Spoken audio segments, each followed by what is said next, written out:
सुप्रभात बच्चों, मैं आपकी हिंदी की टीचर हूँ। आज हम क्लास 6 के पाठ 10 तांगे वाला पढ़ेंगे।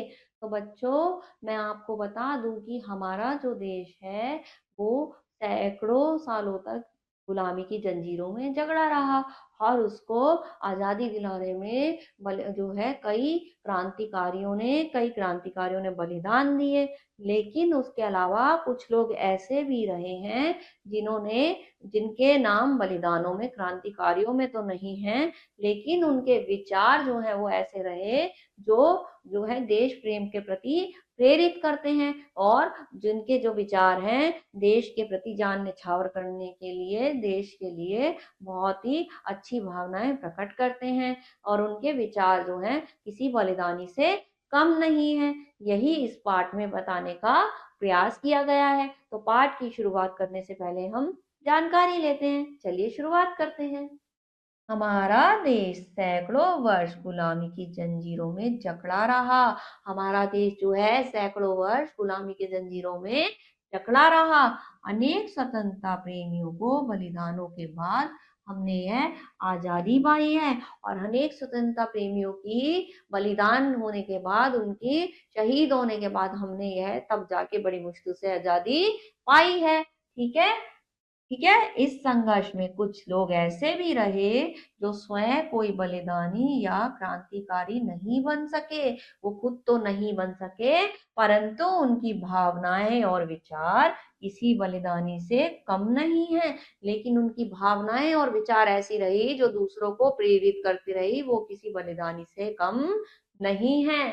ठीक है। उनके विचार किसी के भी हृदय में बलिदान व देश सेवा की भावना उत्पन्न कर उसको उसके कर्तव्यों का बोध कराने में महत्वपूर्ण भूमिका का निर्वहन करते हैं और उनके विचार जो हैं किसी को भी महत्वपूर्ण अपने कर्तव्यों के प्रति, देश की महत्वपूर्ण कर्तव्यों के लिए भूमिका निभाने के लिए प्रेरित करते हैं। ऐसे विचार उनके रहे।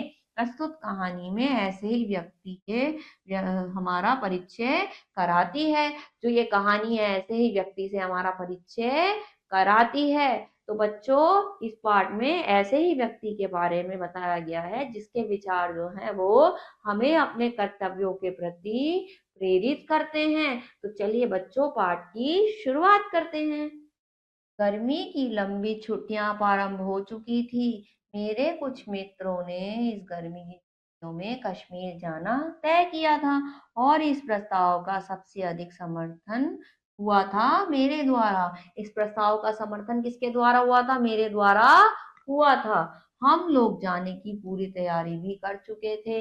अचानक यात्रा के 2 दिन पहले मेरे मित्र रामकृष्ण का एक आवश्यक पत्र आ पहुंचा। इस पत्र के अनुसार मुझे कश्मीर यात्रा स्थगित करनी पड़ी। मैं अपने मित्र से मिलने उसके गांव की ओर चल पड़ा। वो कह रहा है कि मेरे को ये यात्रा स्थगित करनी पड़ी क्योंकि मेरे मित्र का 2 दिन पहले फोन जो है पत्र आ गया था। पत्र आया तो उसमें ऐसी बात लिखी थी कि जो मुझे अचानक उसके पास गांव जाना पड़ा था।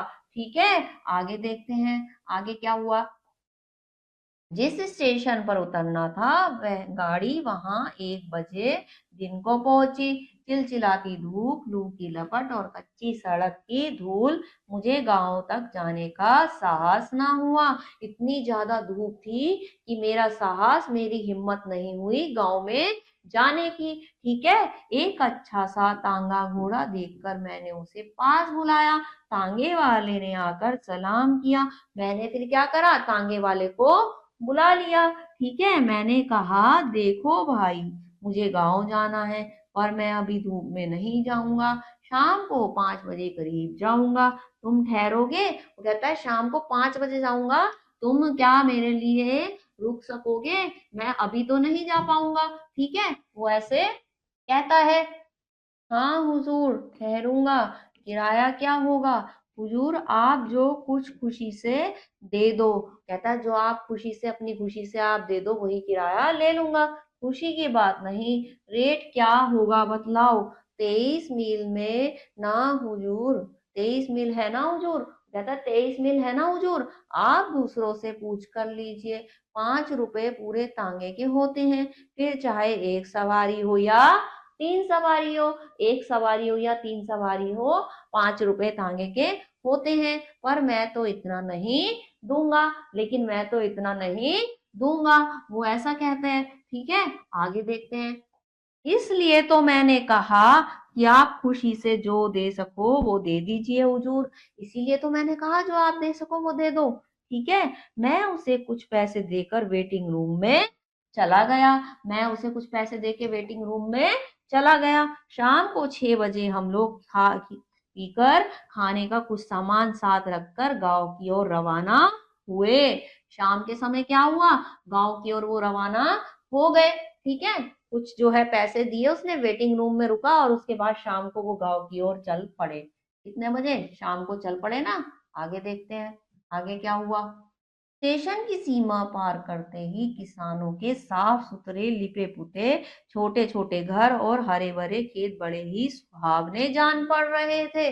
और वहां पे जो है लिपे पुते जो घर थे खूबसूरत थे, बहुत ही अच्छे लग रहे थे। ठीक है, वो देखते ही वो खुश हो जाता है। आगे देखते हैं।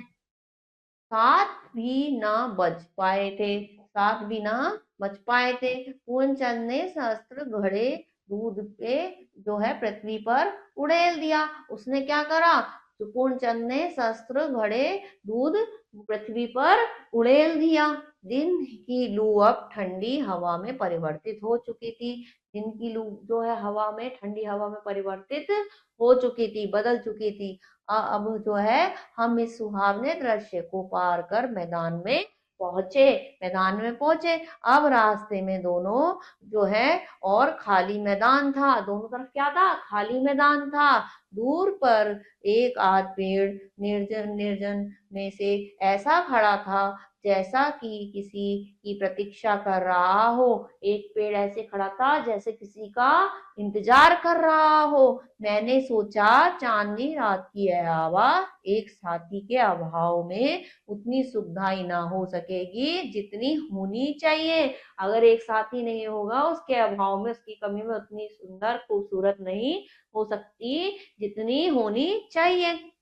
मैंने तांगे वाले से पूछा कि कितने मील आ चुके हैं हम लोग। उसने तांगे वाले से पूछा आखिर हम कितनी दूर आ चुके हैं। तांगे वाला कुछ गुनगुना रहा था, वो अंदर ही अंदर कुछ गुनगुना रहा था, मानो जैसे कुछ गा रहा हो। उसने बताया अभी हुजूर कुल 7 मील ही तो आए हैं। कितने मील आए हैं, 7 मील आए हैं।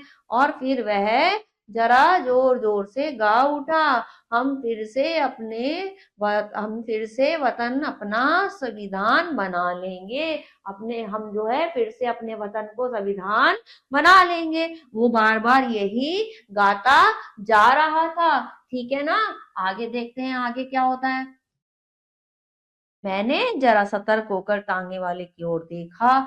खद्दर का कुर्ता और गांधी टोपी उसके सिर पर थी। मैंने सोचा इसलिए तो यह संविधानता के गीत गाता है। मैंने उसका हुलिया देखा, हाँ, खद्दर का कुर्ता गांधी टोपी पहनी थी, इसीलिए मैंने सोचा कि ये इसीलिए तो गीत गाता है स्वतंत्रता के शायद। तो मैं उसकी तरफ जो है देख रहा था। आगे देखते हैं। मैंने उससे पूछा कितने दिनों से तांगा हाँक रहे हो, मैंने उससे पूछा तुम कितने दिनों से तांगा चला रहे हो। तो उसने बताया हुजूर कोई 5 साल हुए, किसी की नौकरी करने से यह अच्छा है। तबीयत हुई जोतना, तबीयत हुई बैठे रहे, किसी की तावेदारी नहीं, अपने मन का राज है। उसने कहा अपने मन का राज है, किसी की कोई तावेदारी नहीं। तबीयत सही हुई तो चला लो, नहीं हुई तो नहीं चलाओ, अपनी मर्जी से कर लो। ठीक है, सामने नदी थी। नदी का पुल पार करते ही तांगे वाले ने तांगा रोक दिया। बोला हुजूर यहाँ जरा आराम कर लीजिए। उसने कहा यहाँ पे जरा सा आराम कर लीजिए। नदी का पानी बहुत साफ और मीठा है। कहते हैं कि सन 57 के गदर में ताते टोपे दुश्मनों की सेना को चीरते हुए यहीं से नदी पार चल गया था। वो बताता है कि जो है कब, जो है सन 57 में ताते टोपे दुश्मनों की सेना को जो है चीरते हुए नदी के पार क्या है चला गया था यहीं से। ठीक है, तो वो उसके बारे में उसको साथ में बताता जाता है। ठीक है, अब देखते हैं तात्या टोपे, मैंने मन में सोचा इसे इतिहास का भी कुछ ज्ञान है। मैंने फिर सोचा, अरे इसे तो इतिहास के बारे में भी पता है। तांगे वाला फिर बोला, तात्या टोपे नदी के पार जाना चाहता था। फिरंगियों की सेना ने उसे चारों तरफ से घेर लिया था। फिर भी हुजूर इतना तेज, इतना फुर्तीला था कि अपनी सेना समेत 4-5 बड़े अफसरों के सामने से निकल गया और उसका कोई कुछ भी नहीं कर सका। उसने बताया उसके बारे में कि वो इतना ज्यादा फुर्तीला था, ठीक है, उसका कोई भी कुछ भी नहीं बिगाड़ सका। ठीक है, मुझे तांगे वाले की मुंह से इतिहास की यह कहानी बड़ी रोचक लगी। मैं जानना चाहता था आखिर इस तांगे वाले के मन में क्या है। अब मुझे ऐसा लगा इसे इतनी सारी जानकारी है, आखिर इसके मन में ऐसा क्या है। ठीक है, मैंने पूछा फिर क्या हुआ।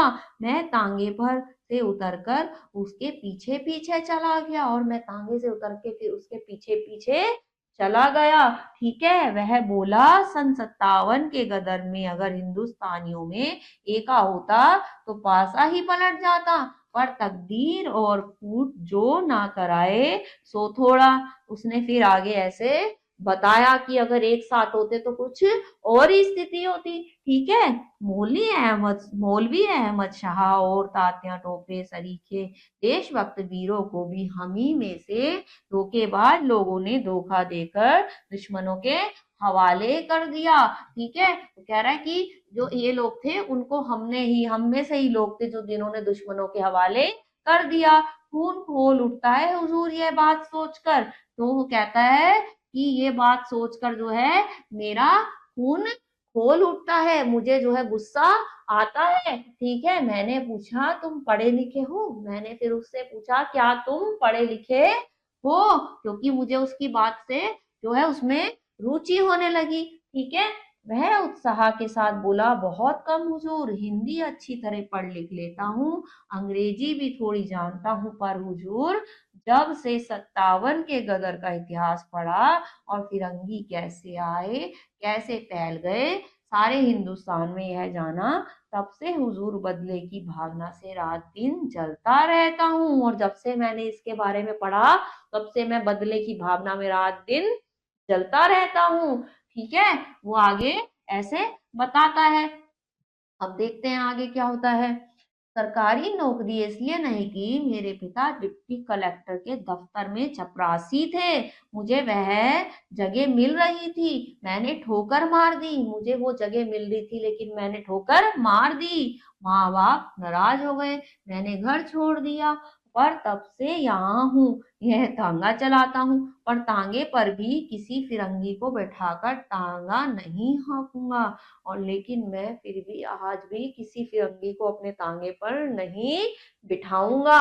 वो ऐसा कहता है। क्यों? फिरंगी को ना बैठाने की कसम खा ली है। क्यों? वो कहता है क्योंकि फिरंगी को, वो पूछता है, ना बिठाने की कसम खा ली है, वो ऐसा कहता है फिर। ठीक है, आगे देखते हैं। सारे हिंदुस्तान में गदर के समय इन फिरंगियों ने क्या कम जुल्म किए हैं। गांव के गांव जला दिए, औरतों को बेइज्जत किया और निरपराध लोगों को तोप के मुंह से बांधकर उड़ा दिया। जो है उन्होंने इतना जुल्म किया, सारे गांव जला दिए, औरतों को बेइज्जती की, है ना, निरपराधी लोग जो थे उनको भी मुंह पे तोपे बांधकर उन्हें भी मार दिया, है ना। तो वो ये कहता है उन्होंने जुल्म कम किए हैं। फिर सन 57 की दूर की बात जाने दीजिए, अभी कल की बात है, पंजाब में उन्होंने क्या काम किया। जलियांवाला बाग को कौन भूल पाएगा। फिर वो जलियांवाले बाग की जो है बात बोलता है कि आखिर उसे कौन भूल पाएगा। घाव ताजा है हुजूर, इन फिरंगियों को देखते ही उस पर नमक पड़ जाता है, इसलिए मैंने कसम खाई है इन्हें तांगे पर कभी नहीं बिठाऊंगा।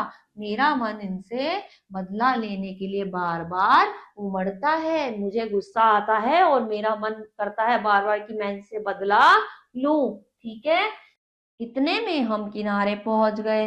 मैं एक चट्टान पर बैठ गया, पास ही एक दूसरी चट्टान पर तांगे वाला खड़ा था। उसने लोटा भर पानी मेरे पास रखा। उसने क्या करा, लोटा भर पानी जो है मेरे पास रखा। मैंने कहा नहीं जी, मैं तो नदी पर ही हाथ मुंह धोऊंगा, मैं तो नदी पर ही हाथ मुंह धोऊंगा। पर हाँ, तुम्हारे विचार को क्रांतिकारियों के से हैं। तुम्हारे विचार कैसे हैं? तुम्हारे विचार तो क्रांतिकारियों से हैं। तुम्हारा नाम क्या है? किसी क्रांतिकारी को जानते हो?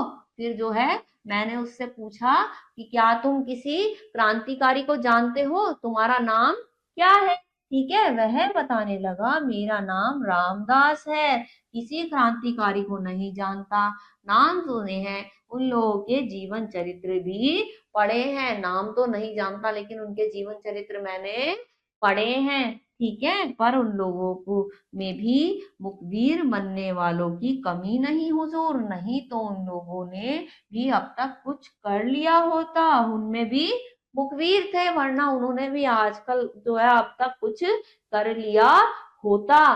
ठीक है, महात्मा गांधी के सत्याग्रह आंदोलन में बहुत दिनों तक शरीक रहा हूँ। 2 बार जेल में भी हो आया हूँ। तबीयत ठीक नहीं जो है, तबीयत ठीक नहीं मानती, पर मेरी तबीयत ठीक नहीं मानती। 2 बार मैं जेल भी हो आया हूँ। महात्मा गांधी के आंदोलन में भी, सत्याग्रह आंदोलन में रहा हूँ। बताता है, मेरे अंदर से तो जैसे कोई पुकार उठता है, गदर सन 57 का सीन फिर एक बार दोहराया जाए, इन फिरंगियों से कसकर बदला लिया जाए, तभी हमारा और हमारे देश का उद्धार होगा। मेरे मन में आता है कि इनसे बदला लिया जाए, तभी हमारे देश का उद्धार होगा।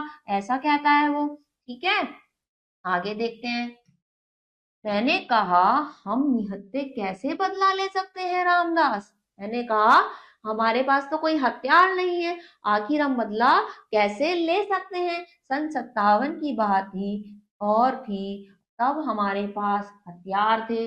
अब तो हम लोग बिल्कुल पंगु कर दिए गए हैं, और अब तो हम बिल्कुल पंगु कर दिए गए हैं, तब तो हमारे पास हथियार भी थे। ठीक है, तांगे वाला बोला, यही यही तो बातें हैं। हमने जुबान खोली कि हमारे ही भाई बंधु हमें गिरफ्तार करने पहुंचे, कि हम जबान खोलते हैं, हमारे ही साथ के लोग हमें गिरफ्तार करने पहुंच जाते हैं। हमारे ही में से हमें सजा सुनाने वाले आए, हम ही में से हम पर पहरा रखने लगे।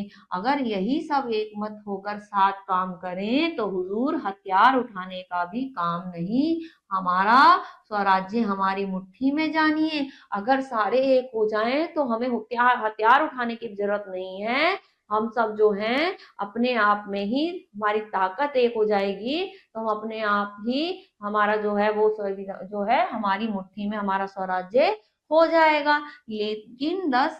लेकिन 10 अगर सच्चे जी से काम करने को तैयार रहे, लेकिन 10 अगर सच्चे जी को काम करने को तैयार रहें तो 20 धोखा देने को तैयार रहेंगे। अगर 10 काम करने को तैयार रहेंगे तो 20 जो है धोखा देने को तैयार रहेंगे। अगर हिंदुस्तानियों में एका ही होता तो क्या मुट्ठी भर विदेशी हम पर शासन कर पाते?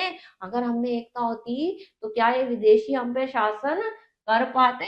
वो ऐसा कहता है। ठीक है, आगे देखते हैं।